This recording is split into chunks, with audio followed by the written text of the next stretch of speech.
வணக்கம். எங்களோட காலேஜில் பார்த்தீங்கன்னா BBA airline and airport management course join பண்ணியிருக்காங்க. ஸோ அவங்க நேம் எங்கேருந்து வந்து நீங்களே சொல்லி சார். மை நேம் பி ஆர்டிஸ்வர் பாரதி. சௌராஷ்டிரா ஹை ஸ்கூலில் படித்தேன். இப்போ பயோமேக்ஸ் குரூப் படித்தேன். இங்கே டிஃப்ரெண்ட்டாக கோர்ஸ் படிக்க இங்கே வந்துருக்கீங்க. ஓகே.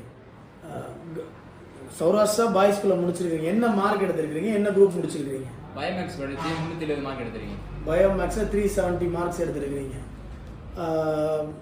இதுக்கு முன்னாடி ஏர்போர்ட்டுக்கு எதுவும் போயிருக்கீங்களா? இன்ஃப்ளைட்டில் ஏதாச்சும் ட்ராவல் பண்ணியிருக்கீங்களா?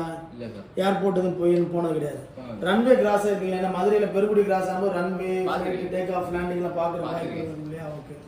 ஸோ ஒரு ஜென்ரலாக ஒரு டிகிரி படிக்க வேணாம், ஒரு ப்ரொஃபஷனல் கோர்ஸ் படிக்கணுன்றதுக்காண்டி airline and airport management course join பண்ணிக்கிறீங்க. ட்ரைனிங் பற்றிலாம் மேடம் சொன்னாங்க. எவ்வளோ நாள் ட்ரைனிங், என்ன டீட்டெயில்ஸ் சொல்லியிருந்தாங்களா? எவ்வளோ நாள் சொல்லியிருந்தாங்க? கிளாஸ் எவ்வளோ நாள்? 3 இயர்ஸ் கோர்ஸ். ஆமாம், 3 இயர் டிகிரி ப்ரோக்ராம். கிளாஸஸ் வந்து உங்களுக்கு 2 இயர்ஸ் இருக்கும் அண்ட் 1 இயர் ட்ரைனிங்கில் இருப்பீங்க. வித் ஸ்டைஃபனோடு இருப்பாங்க.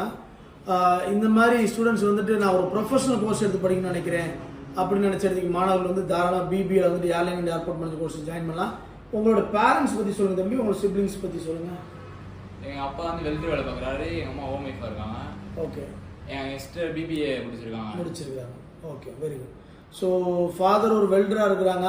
ஸோ அந்த சுச்சுவேஷன்லையும் பசங்க விருப்பப்படக்கூடிய பாடத்தை படிக்க வைக்கணும்னு சொல்லி அப்பா அம்மா நீங்கள் சொன்னோன்னே உடனே சரின்னு சொல்லிட்டாங்களா? யோசிச்சு சரிங்க.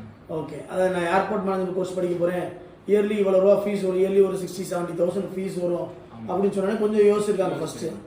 அதுக்கப்புறம் இப்போ அக்கா ஜென்ரல் பிபிஏ படிச்சிருப்பாங்க இல்லையா? ஸோ அவங்களோட ஃபீஸ் எல்லாம் கம்மியாக தான் நம்ம இருந்திருக்கும். எவ்வளோ இருந்துச்சு உங்களுக்குலாம் வருஷத்துக்கு? இயர்லி 30,000 to 40,000 ஜென்ரல் பிபிஏ ப்ரோக்ராமுக்கு. ஸோ அதுலேயே ஒரு ப்ரொஃபஷனல் கோர்ஸ் எடுத்து முடிக்கும்போது ஒரு 60,000 to 70,000 உங்களுக்கு ஃபீஸ் ஸ்ட்ரக்சர் வந்துருக்கு இல்லையா?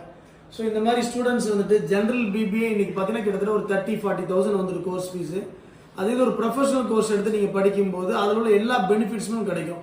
ஃபார் எக்ஸாம்பிள், நீங்கள் ஒரு கவர்மெண்ட் ஜாப்க்கு அப்ளை பண்ணுறீங்க, ஒரு எஸ்ஐ ஆகணும்னு ஆசைப்படுறீங்க, ஒரு government job apply any degree கேட்கறதுக்கு இவங்க அப்ளை பண்ண முடியும். அதே சமயத்தில் ஏர்லைன் இண்டஸ்ட்ரி நல்ல ஒரு செக்யூர் ஜாபோடே ஒரு டிகிரி முடிச்சு போவீங்க. ஜென்ரல் ப்ரோக்ராமில் நம்ம டிகிரி முடிச்சுட்டு அடிஷனல் ஏதோ ஒரு ப்ரோக்ராம் படித்து அதுக்கப்புறம் இப்போ அவங்க சிஸ்டர் பார்த்தீங்கன்னா டிஜிட்டல் மார்க்கெட்டிங் கோர்ஸ் முடிச்சிருக்கீங்க இல்லையா? ஸோ அவங்க பிபிஏ டிகிரிக்கு அப்புறம் டிஜிட்டல் மார்க்கெட்டிங் ப்ரோக்ராம் ஒரு 30,000 ஃபீஸ் கட்டி ஒரு ப்ரோக்ராம் படிச்சுட்டு இன்னைக்கு ஒரு ஜாபுக்கு போகிறாங்க.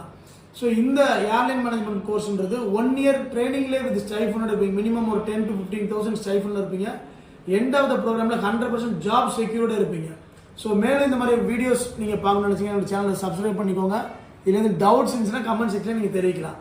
உங்கள் ஃப்ரெண்ட்ஸ் யாருக்கு யூஸ் ஆகணும்னு நினச்சிங்கன்னா ஷேர் பண்ணுங்கள். தேங்க்யூ ஃபார் வாட்சிங். லைக் பண்ணிடுங்க. தேங்க்யூ.